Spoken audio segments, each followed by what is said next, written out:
Enter the incredible world of 21st century combat.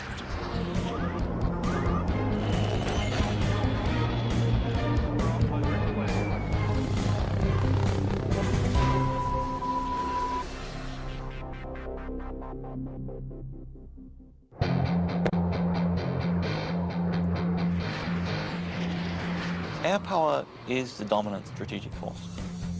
It's air power that lets you influence events and respond to events quickly. It's air power that lets you fight a war without putting hundreds of thousands of people on the ground.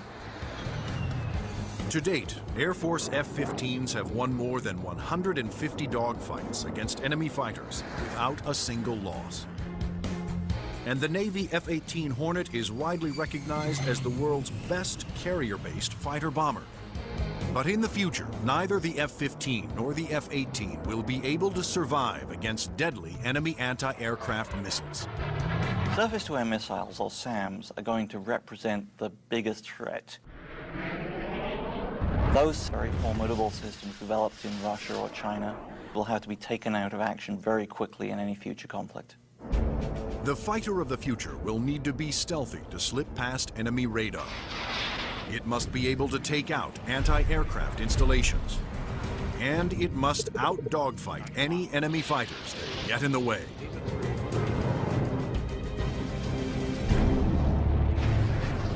That future fighter is already here. The F-22 Raptor, the air dominance fighter of the 21st century. Developed by Lockheed Martin, this advanced tactical fighter has been designed to be the first plane to cross enemy lines, clearing the way for all other forces.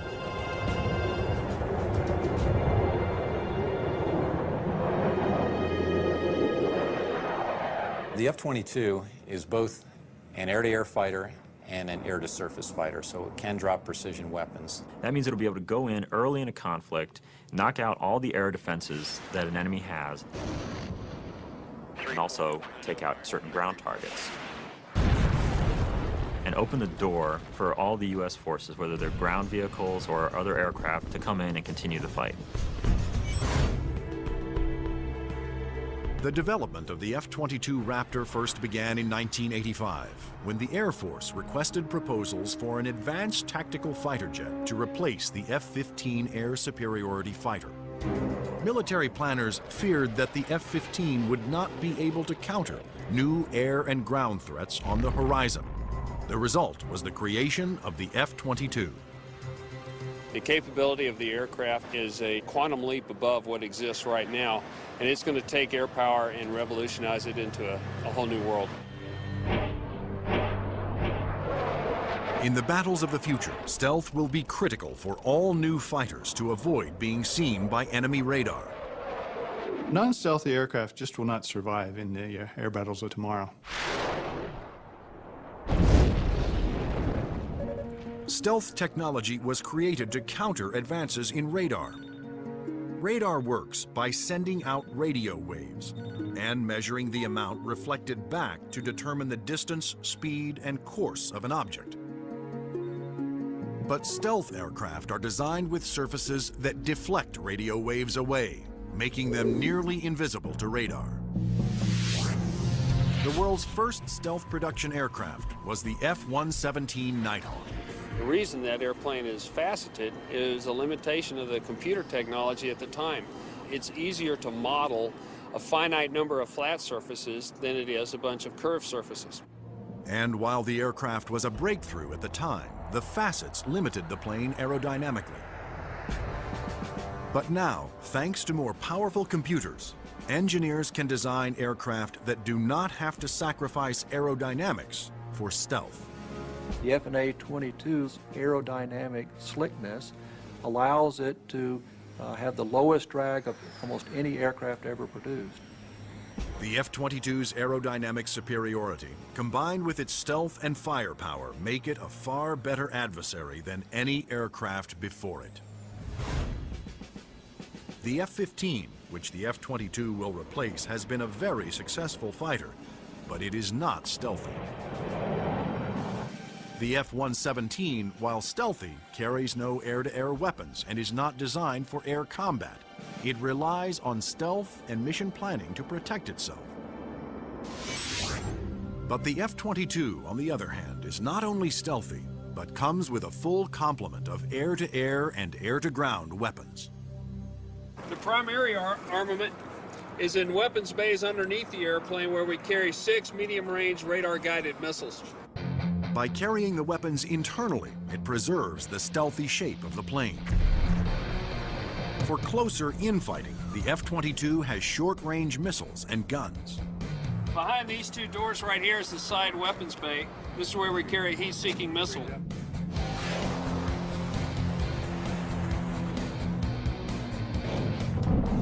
For close-in armament, the Raptor is equipped with the M61A2 cannon.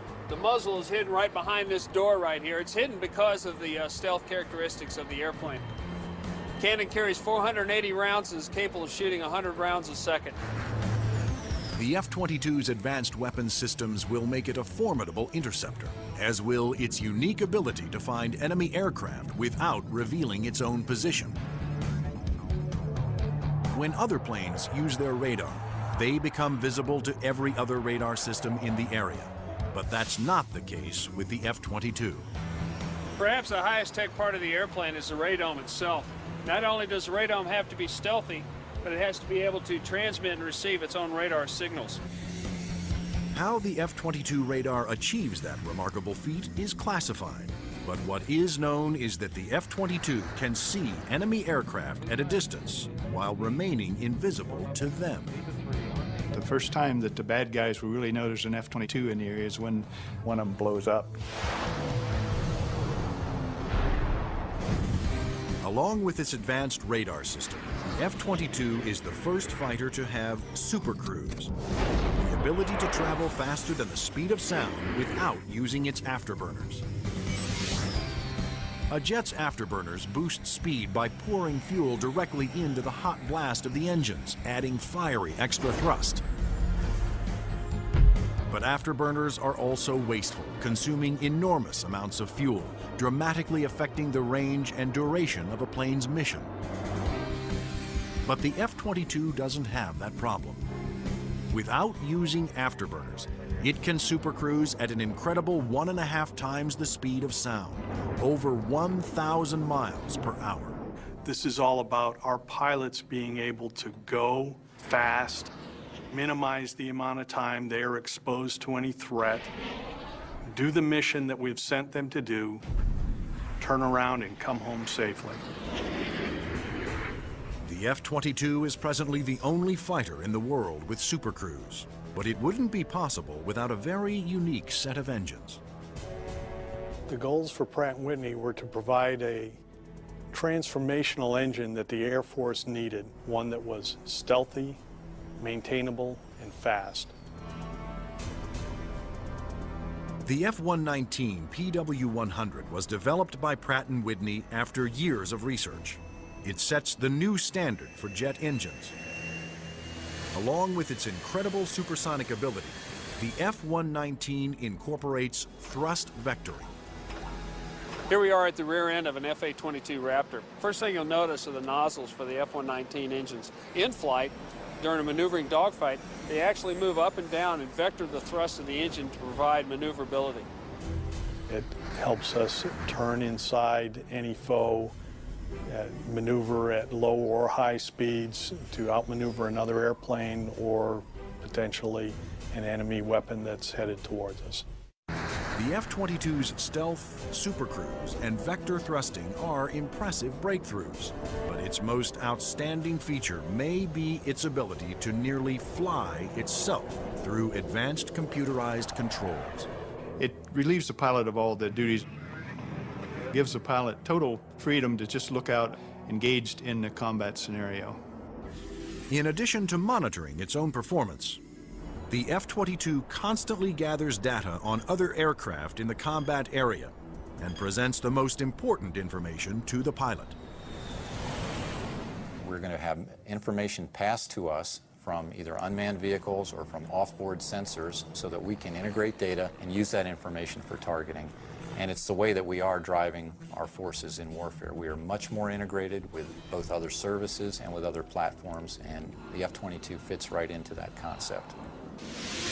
The F-22 Raptor's total package of avionics, stealth, supercruise, and thrust vectoring make it the most technologically advanced fighter today. I've never been in an airplane that accelerates as fast, that's as agile, the ability to turn very sharply, and it just brings a great combination of the speed, the stealth, and the avionics to the fight that nobody else is going to be able to touch. But there will be future competitors, like the Russian Sukhoi 37, which features thrust vectoring and a radical forward swept-wing design.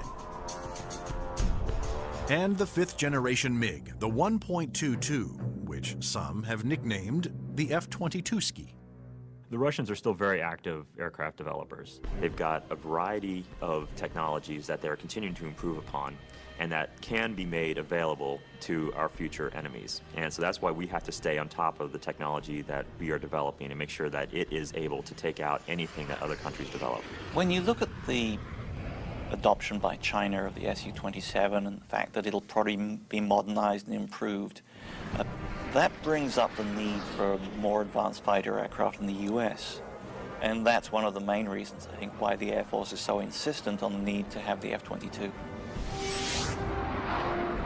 In addition to Russia, other U.S. allies are producing advanced interceptors that are superior to the F-15, such as Sweden's JAS-39 Gripen and France's new Rafale. Germany, Italy, and the UK have joined forces to create a Eurofighter, the Typhoon. If these planes fall into unfriendly hands, the U.S. Air Force will need the F-22 to maintain their advantage. We're always going to go into war wanting to have that air dominance, and the F-22 is going to be the big boy on the block that can help us to do that. In future combat, the F-22 is to be joined by another stealthy aircraft, the F-35 Joint Strike Fighter, the ground attack bomber of the future. Designed for the U.S. Air Force, Navy, Marines, and Britain's Royal Navy, the question is, will it work for every user?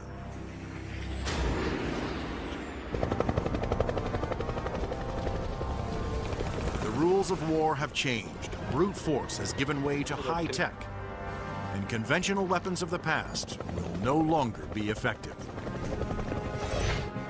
In future battles, the F-22 will be the first fighter to cross enemy lines, surgically removing air and ground targets. Next in the F-35 Joint Strike Fighter, the attack bomber of the future. It will assume the air-to-ground attack role for the U.S. military. The F-35 can carry heavy weapons externally for maximum effect. But when a smaller payload is carried internally, it is nearly as stealthy as the vaunted F-117 Nighthawk. It has a significant amount of stealth capability to allow it to be used early on in a campaign, and it has a significant amount of weapons carrying and payload capability to be used at the later stages of campaign. The threat to the airplanes may not be as significant and require less stealth. The development of the F-35 was driven by the Armed Forces' desire to save costs by creating a ground attack bomber that would meet the needs of the Air Force, Navy, Marines, and Britain's Royal Navy. Airplanes are becoming very expensive these days, and we had to do something to get the cost of these airplanes back down to a reasonable level. The F-35 is expected to cost about $40 million, one-third the cost of an F-22 Raptor. But could one basic airframe be designed to satisfy so many different military demands? Each armed service wanted a stealthy ground attack bomber, but the Marines also needed a plane with short takeoff and vertical landing capability. The U.S. Navy required a craft with larger wings, heavy-duty landing gear, and an arresting hook for carrier landings. And the wings would have to fold up to save deck space. The size and scope of the JSF program is pretty significant. The airplane is being designed to replace the F-16 and the A-10 for the Air Force, the AV-8B for the Marine Corps, and the FA-18 for the Navy. Unlike the twin-engine F-22 Raptor, the F-35 Joint Strike Fighter was designed around a single engine to keep down not only costs, but weight. A lighter plane can carry more weapons. For the Joint Strike Fighter, one of the keys of its mission is the ability to handle a large amount of ordnance and bring it to an enemy site. That all works better with a single engine.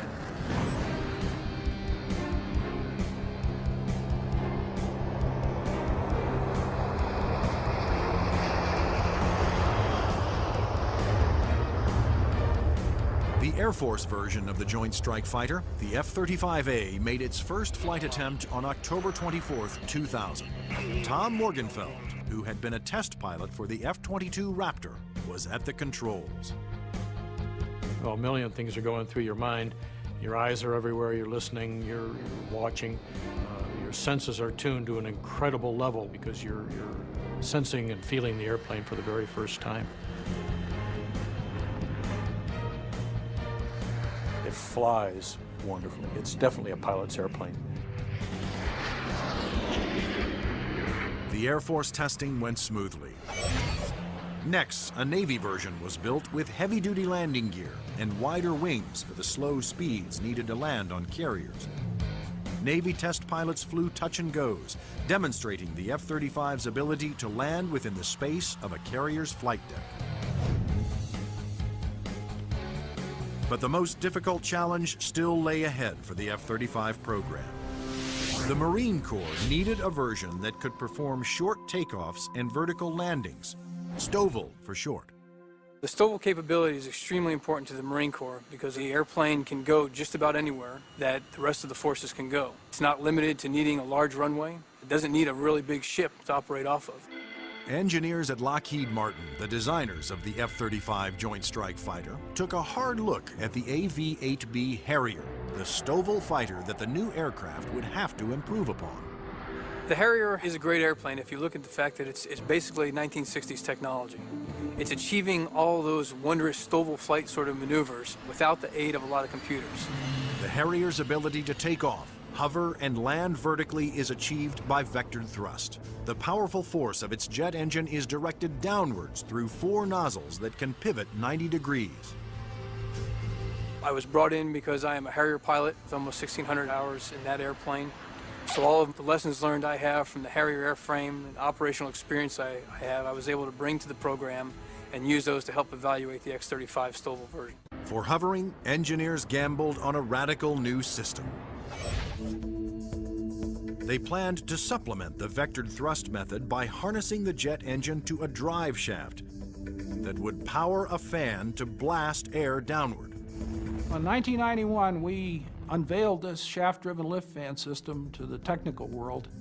Some actually said, "You gotta be kidding me. Are you guys serious?" The lift fan required doors to open behind the pilot on the top and bottom of the plane to draw in more air. The fan would blast air down mid-ship, while the jet nozzle in back swiveled, blowing its powerful exhaust down to create a balanced lift force. The shaft-driven lift fan system allows you to harness a lot more energy out of what the engine is producing. But harnessing a jet engine to a drive shaft proved to be extremely difficult. The mechanical energy we were dealing with in the shaft-driven lift fan system was very large. We had 28,000 horsepower being transmitted from the drive shaft from the main engine to the lift fan. And that's similar to the power going through a U.S. naval destroyer. The lift fan's ability to blend large amounts of cool air with the hot jet exhaust provided another important benefit. One of the things we learned in JSF was to combine the jet exhaust to get a lower combined temperature than the Harrier. This allowed us to avoid some of the problems with concrete where the concrete would actually burst and explode under the high temperature and high jet exhaust from the Harrier. At the Lockheed Martin test facility in Palmdale, California, the revolutionary lift fan system was put to the ultimate test, in the air. If the lift fan failed during hover, the plane would crash.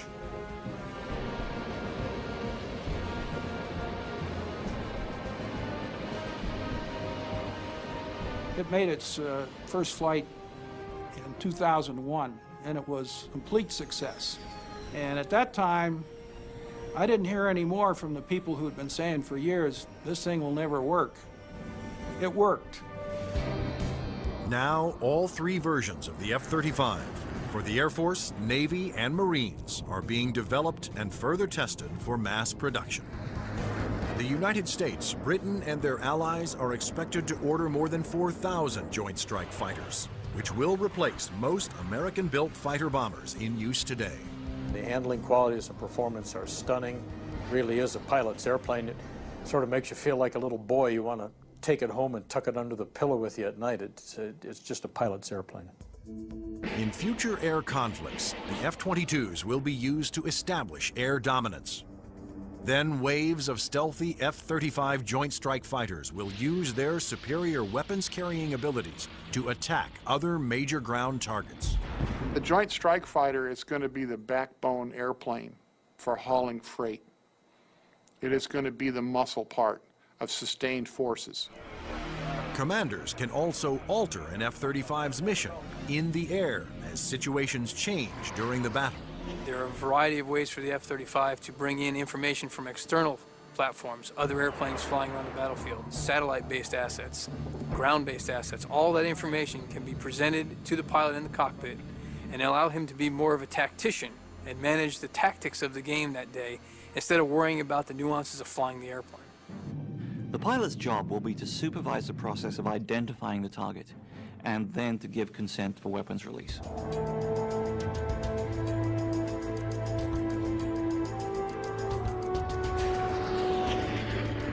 The Joint Strike Fighter will be able to carry a wide range of weapons, to include the heavier weapons such as the 2,000-pound bunker busters and 2,000-pound blast weapons. The Joint Strike Fighter's 1-ton bunker busters and blast bombs will be guided to their targets with pinpoint precision by JDAM tail kits. The Joint Direct Attack Munition, or JDAM, is a kit that can be put on any bomb to give it the brains to know where to go, and the movable tail fins to guide it there. JDAM is a guidance kit that came after Desert Storm. This little round piece on the side there is an inertial navigation clock.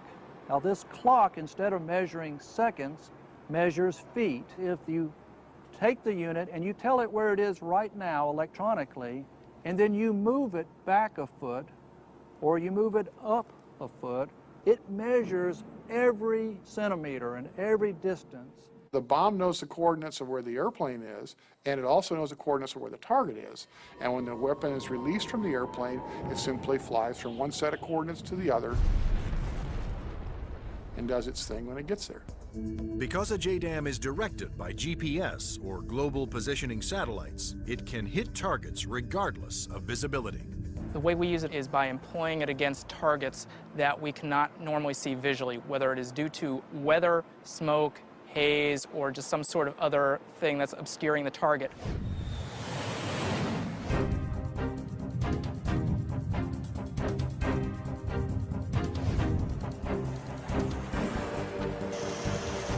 As a JDAM falls, its inertial clock keeps track of its position and signals the tail to make course corrections, directing it to the target.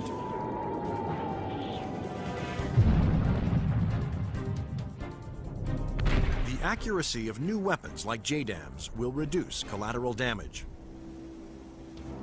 It also makes the F-35 an even more formidable weapon system. The new weapons, such as a JDAM, really reduce the need for the number of sorties, and that reduces our risk because we're not exposed to enemy threats as often.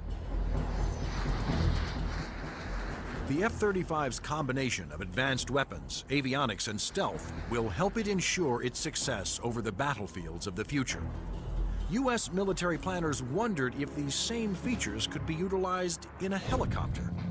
They wanted a stealth helicopter. But could it be done?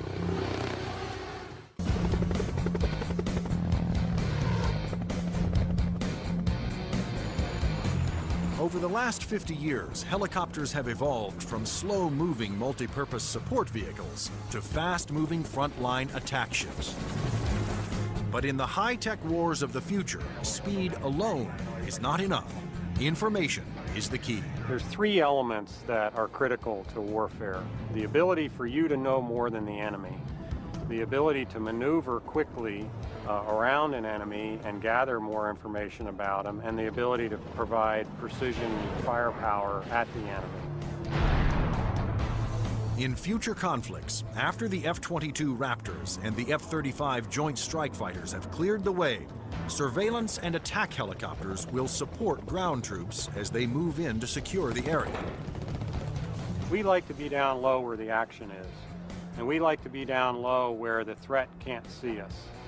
But at such low altitudes, helicopters are vulnerable to a wide assortment of ground-to-air weapons. All the simple systems, the guns, unguided rockets, the surface-to-air missiles, it's got to deal with all of that, and it's got to deal all of it effectively.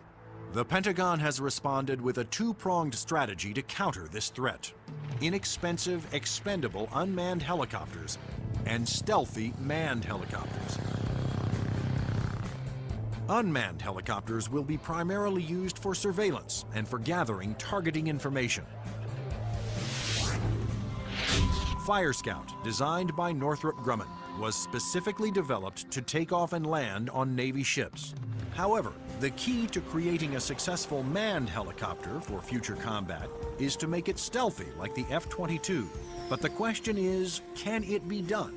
Achieving stealth in a helicopter is different from stealth in a fixed-wing aircraft. You're concerned about different signatures: radar reflectivity, infrared, noise, all things that will give away an aircraft's position. Those signatures, like heat, smoke, and sound, put helicopters and their pilots at serious risk over the battlefield.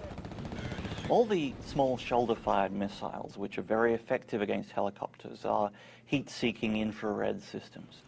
The challenge for engineers was to create a quiet helicopter with very few signatures and a small radar cross-section. And that's exactly what Sikorsky has done. H-66 Comanche. In the Comanche, with all the stealth capabilities, we can defeat the radar threat. We can defeat the guy with the shoulder-launched heat-seeking missile.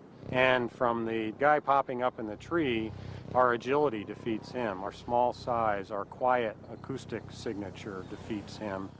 Often the first thing you hear from a helicopter is the sound of the wake from the main rotor hitting the wake from the tail rotor. In the Comanche, the fan tail is shrouded, so there is no interaction between the fan blade tips and the main rotor tips, and it's also canted slightly. And those all contribute to reducing the acoustic signature. Engineers also experimented with the main rotor to find a quieter design. If you look at a Comanche, it's got a 5-blade rotor, and what that does is it cuts down the normal chop, chop, chop sound from a helicopter into a more discreet whir that kind of blends into the background. Reducing the heat signature of a helicopter is also essential to making it more survivable. When you look at a Comanche, the first thing you ask yourself is, where's the exhaust? Where does all this hot air get out of the engine? The Comanche's exhaust actually escapes through the tail boom, where it is instantly dispersed by cool air from the rotor. That missile has to have something to home in on, and that's a heat signature. Comanche defeats that by the engine exhaust being mixed with ambient air and cooling it so that there's no longer a heat plume for that missile to home in on. To defeat radar, the Comanche utilized the stealth secrets first developed for the F-117 Nighthawk. There are no radar-reflecting right angles on its outer fuselage, and all weapons are carried internally to help keep its stealthy shape. What's interesting about the helicopter is some of the things that achieve stealth actually make the helicopter better. Things like the retractable landing gear and the retractable weapons bays, that also makes it sleeker and faster. So once you've bought into the stealth part of it, you get other superior attributes. The main role of the Comanche is to give commanders an overview of the battlefield by providing up-to-the-minute information. Comanche is going to be basically their flying cavalryman. It's going to dart in and out, slash and cut, be a reconnaissance vehicle. As Comanche's two pilots gather data, their computer shares that data with other Allied forces. When the Comanche finds the enemy, he's going to kind of direct like a quarterback to apply the firepower to defeat that enemy.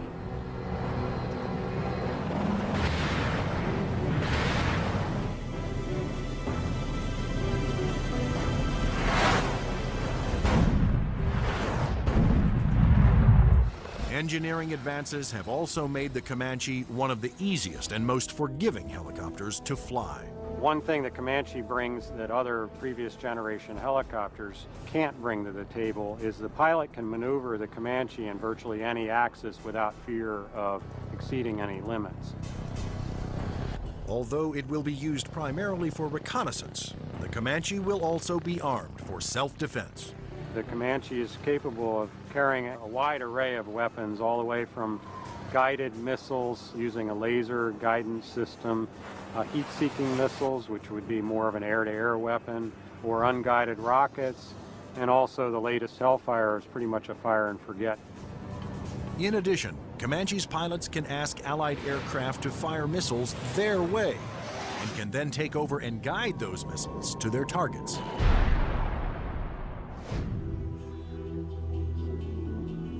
If the Comanche is hit, its computer system can often fix itself by reassigning vital functions to undamaged computer cards.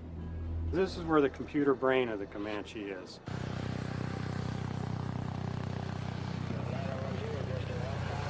In support of its reconnaissance mission, Comanche can control as many as 5 unmanned aircraft. When the Comanche may be employed, it may have little vehicles that it launches out, so it has its own little eyes over the hill so it can see what's going on without putting itself at risk. In addition to launching its own unmanned air vehicles, Comanches may be aided on the battlefield by swarms of LOCAS, small intelligent missiles with their own computer brains. It's about 31 inches long, weighs a little over 100 pounds, carries a single warhead, has a laser radar. In other words, it has a scanning laser beam that generates pictures. The LOCAS also communicate with each other and cooperate in searches and attacks. You could have a swarm of LOCASes, each of which has its own eyes, each of which is thinking, but each of which is communicating with each other. Send that imagery back to the operators who could either use these as surveillance probes or, in fact, as weapons themselves. Weapons like LOCAS reflect the trend toward electronically linking all Allied forces and weapons so that information can be shared and used by all. By networking aircraft over the battlefield, with surveillance platforms and other weapons systems, commanders can quickly change missions to take advantage of up-to-the-minute information. The key to the air battle of the future is not necessarily stealth, speed, or firepower. It's going to be information. Unmanned air vehicles, or UAVs, will provide a large part of that information while flying long-duration surveillance missions. So, will the Air Force of the future have no pilots? Since the very first use of airplanes in war, military planners have looked for ways to make aircraft more effective and more lethal. Once so secret their very existence was denied by the government, unmanned air combat vehicles, or UCAVs, are now poised to take the preeminent role in 21st century air combat.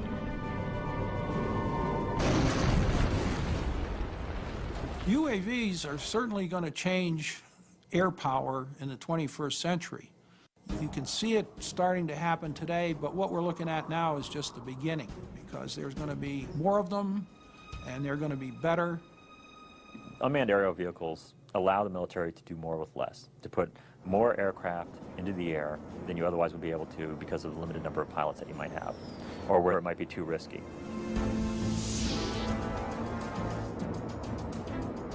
In the future, Aircraft that have no pilots on board will carry out the most dangerous combat missions.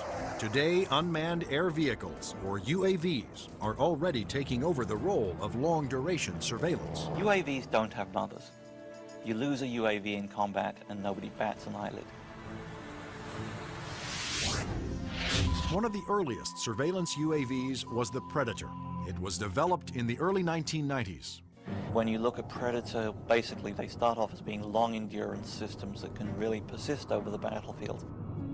In Afghanistan, Predators provided critical real-time intelligence. And it was there that a Predator made an amazing transformation from surveillance to armed aerial attack. Fired a Hellfire missile, an Al-Qaeda convoy, and destroyed one of the vehicles in there. And at that point, it crossed the line from an unmanned aerial vehicle into an unmanned combat aerial vehicle.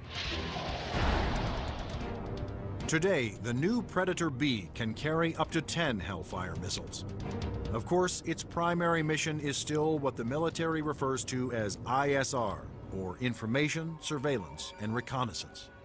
It's basically a poor man's satellite. I mean, you can bring it in and let it dwell in an area.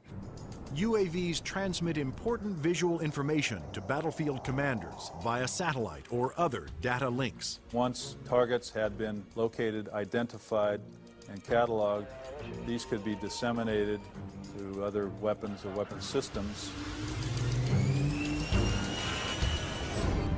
Reconnaissance UAVs have multiple ways of conducting surveillance.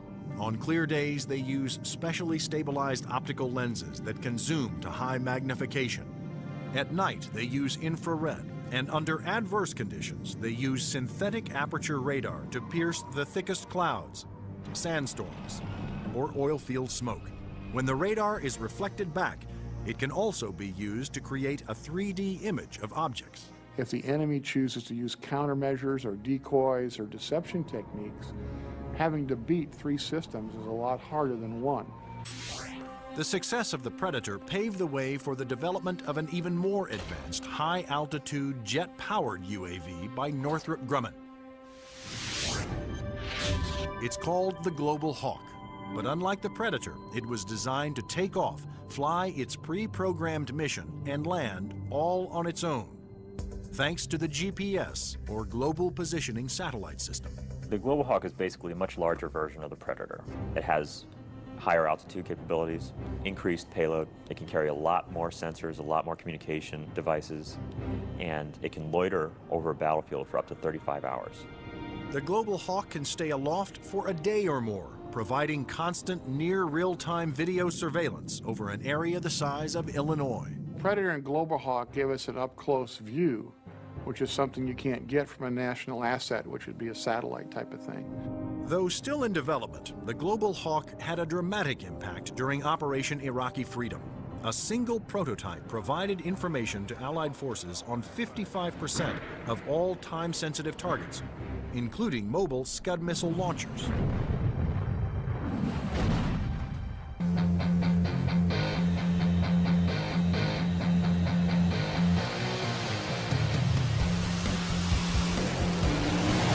Like the Air Force, the Navy wanted its own autonomous UAVs. However, designing one to take off and land on an aircraft carrier was a tremendous challenge. But the engineers at Northrop Grumman were up for it. In the summer of 2000, they began working on the X-47 Pegasus. The hardest part of the Pegasus program was definitely the flight controls. Getting on and off an aircraft carrier, of course, is one of the toughest design problems for an aircraft. And doing this with a tailless vehicle like Pegasus certainly was the toughest problem we had. That problem was solved by using 6 innovative surfaces to make the plane climb, descend, and turn. This surface just rotates up. The elevon, of course, both up and down, and then there's another inlay on the lower surface as well. The first flight of Pegasus, the demonstration was very, very successful. It lasted approximately 12 minutes. There was no human in the loop. But could Pegasus, without any human assistance, land within the tiny space between the arresting cables of an aircraft carrier? The engineers came up with an ingenious way to find out. And we actually glued a small paintball down onto the bottom of the hook so we could get a clear touchdown point. That was quite an achievement that we're very proud of. the Navy will use its stealthy UAVs to get targeting information for its guns, missiles, and fighter aircraft. The initial focus has been on information, surveillance, and reconnaissance to provide targeting information to the Navy's strike packages.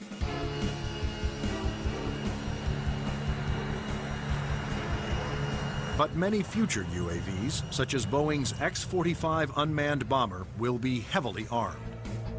Although flying pre-programmed missions, armed UAVs will still need human permission to fire.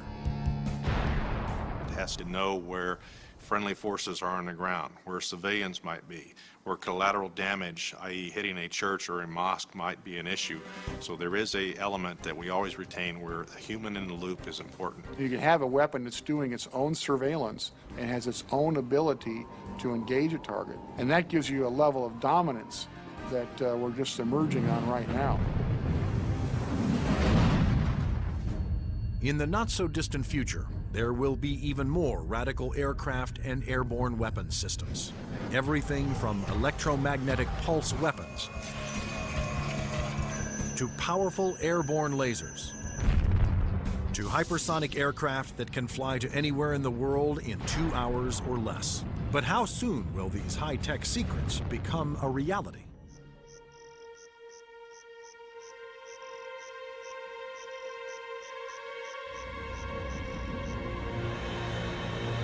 The enigmatic F-117 stealth jet flew in secret for 10 years before its existence was revealed to the public. Some of the unclassified projects that are acknowledged by the Pentagon seem more like science fiction than reality. The military is designing a weapon system designed to neutralize an enemy encampment or factory without destroying it and scattering nuclear, biological, or chemical materials. Electromagnetic pulse, or EMP weapons, will blast a highly concentrated magnetic field towards its target, overloading and destroying any electrical components. The small electromagnetic pulse weapons offer some pretty startling capabilities. You can essentially completely destroy an enemy's electronic infrastructure in a very precise way. You can fly over a small facility, only a couple of acres, fire it, and suddenly none of their computers work, none of their weapons work, none of their electronics at all will work. Researchers are also experimenting with an airborne chemical laser. An entire aircraft has been turned into a chemical energy plant that points that laser at a target and burns through missiles. This aircraft will fly at higher altitudes and will primarily be used for Scuds or for ballistic targets that would be fired from one country to another.